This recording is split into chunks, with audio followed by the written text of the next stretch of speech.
Micah Parsons, I am just so happy that you are a Green Bay Packer because you completely changed the landscape of this defense. The Packers ended up beating the Lions 27-13 in the very first games of the year in Lambeau Field. A massive W for the Packers. Heading into this game, I did not do a preview this week, but there will be previews for the other weeks. I really anticipated this game to be like a really close game, a 3-point game at max, but the Packers completely balled out and they showed no remorse at all. It feels weird saying this was a must win for the Packers because it's only week 1, but it really did feel like it because you had the reigning NFC North champions going into your game or into your field for the very first game of the year.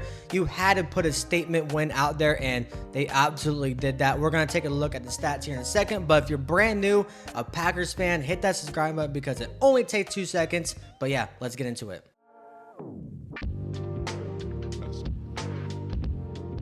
At first, we're going to take a look at the Packers' offensive stats. Jordan Love went 16 for 22 with 188 yards and 2 touchdowns. He got sacked no times, which is obviously beautiful, and a passing rating of 128.6. Jordan Love had a couple of bad throws, especially in that third quarter. The one drive where he had the dropped interception, and then the next play was a potential pick 6, but ended up being called back due to defensive holding and a unnecessary roughness on Aiden Hutchinson. But other than that, Jordan Love looked very comfortable in that pocket. He was dealing with that thumb injury for the last few weeks. He had surgery a few weeks ago, but really didn't practice. Well, he practiced, but not to the full potential. A full 100% is what I'm trying to say.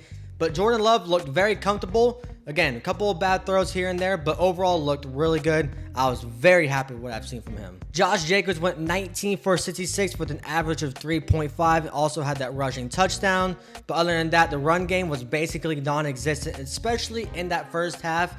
He only had like 10 or 11 rushing yards going into the second half, Josh Jacobs, and then completely ended up balling out in the second half. The leading receiver for the Packer was Romeo with 68 yards on 2 catches on 4 targets. Jayden Reed had a very nice game with 45 yards and 5 targets.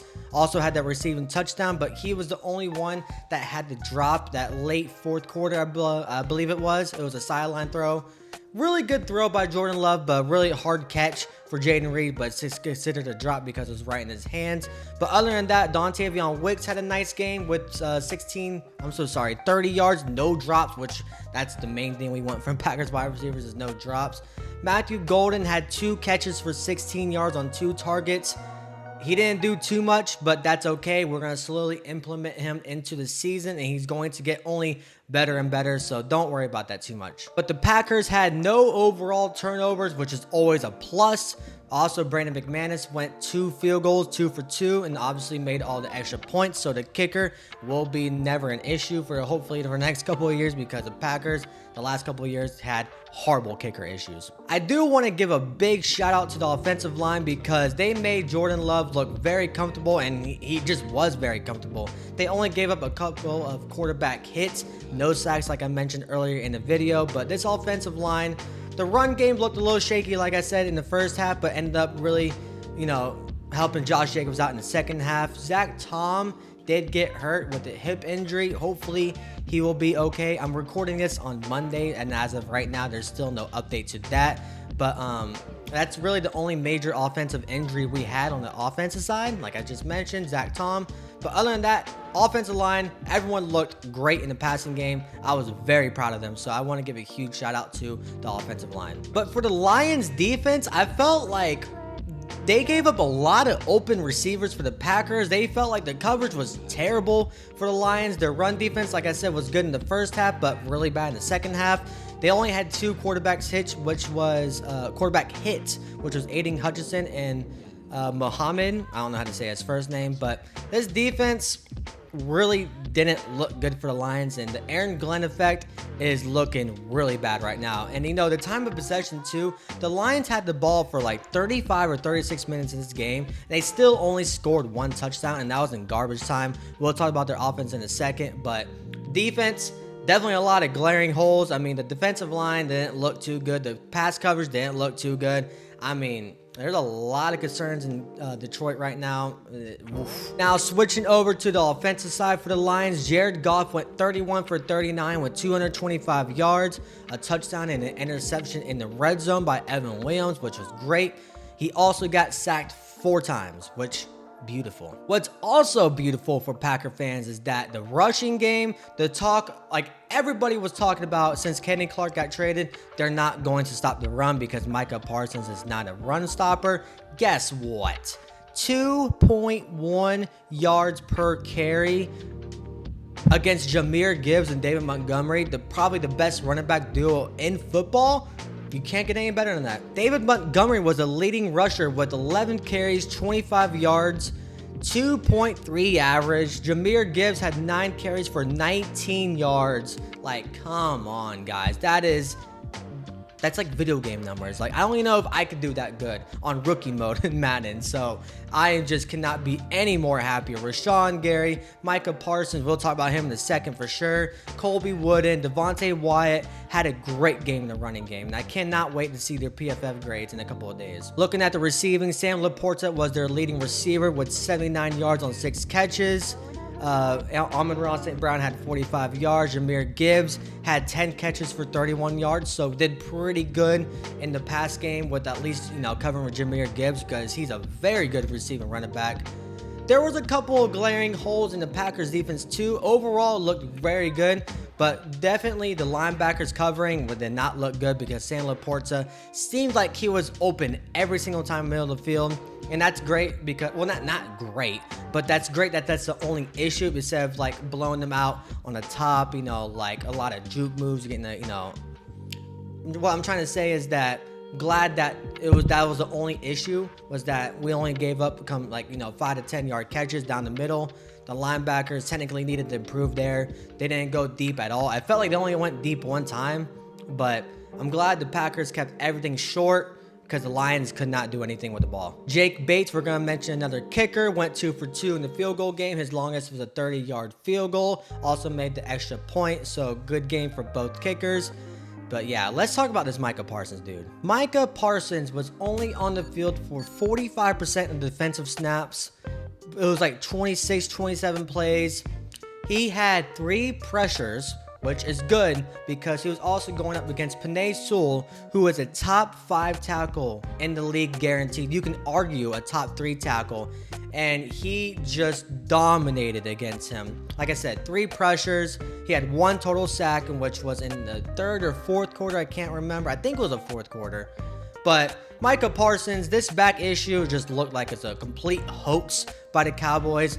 Again, he had to say he had a back issue to make himself look better because, he did miss practices in Dallas due to a back injury, but his back looks completely fine. He also got double teamed like half of the time he was out there. And there was this one picture, if I can find it, I'll put it up, but I don't know if I can, where it was 2 offensive linemen for the Lions, literally both of their hands up against him. This is just insane. Micah Parsons will be a game changer for this Packers, and he's not even in football shape yet. That's the crazy part. He's still trying to get into football shape, and he's already doing this against a top 5 offensive line unit in the NFL. Now, I know they lost a couple of pieces of offensive line for the Lions, but still, Penei Sewell is a top 3, arguably, tackle in the NFL, and he made him look like a really bad offensive lineman. So I just cannot be any happier with this Micah Parsons acquisition. I'm just so stoked he's here. But the Packers had 9 tackles for losses total, 2 pass deflection, 9 quarterback hits, with Rashawn Gary getting 3 of them. Devontae Wyatt had a really good game with 3 of them. Packers had 4 sacks, like I mentioned earlier in the video, which was Rashawn Gary had a sack and a half. Lucas Van Ness had a very good game with a half a sack and 1 tackle for loss. Micah Parsons and Devontae Wyatt with 1 sack each. The interception was with Evan Williams early in the game, which was like a 1st or 2nd quarter. I cannot remember top of my head, but a red zone interception, which was great by him, due to the fact that Micah Parsons led to a pressure, almost sacking him. I'm telling you guys, this defense is going to be a top 5 unit as a whole. I can see the Packers getting at least 55 sacks this year. Like, it's 55 sacks sounds a little bit too much. I mean, I don't know about 55, but I think they will be a top 5 sack leading team in the NFL. This Micah Parsons, I keep saying his name because it's just that big of a change to this whole defense. I'm so happy. But the overall game, I cannot be any happier. The Packers obviously beating a division rival in the very first week of the season against a top caliber team like the Lions, where they're a top 3 NFC team for sure. You can argue top 2, but this was a must-win. I know it's a week 1, but a must-win against the Lions, especially at your place. You do not want to lose in week 1 at your place against the defending NFC North champions, especially all that talk. You got Micah Parsons. You cannot just lose. And they didn't just win. They basically blown them out. They had the Isaac Tesla catch in the last 2 minutes of the game, which was a very good catch. But that was a garbage time touchdown. It was basically a blowout. Like, I could not be any happier, dude. But the Packers do have a short week this week going against the Commanders at home, who the Commanders just beat the Giants 21-6. So they looked good against the Giants. But this Packers team, again, was a must-win. You had to beat them. You beat them, you smacked the living crap out of them. The defense looked great. Micah Parsons looked great. The whole defensive line, the running game, the passing game. Like I said, the only bad thing was leaving the linebacker, I'm sorry, the tight ends open in the middle of the field, but they didn't throw it deep. The offense looked good. The rushing game was a little slow in the first half, ended up doing really good in the second half. Only one drop, which was a really hard catch again by Jayden Reed, but technically a drop because it was right in his hands. This team looked great.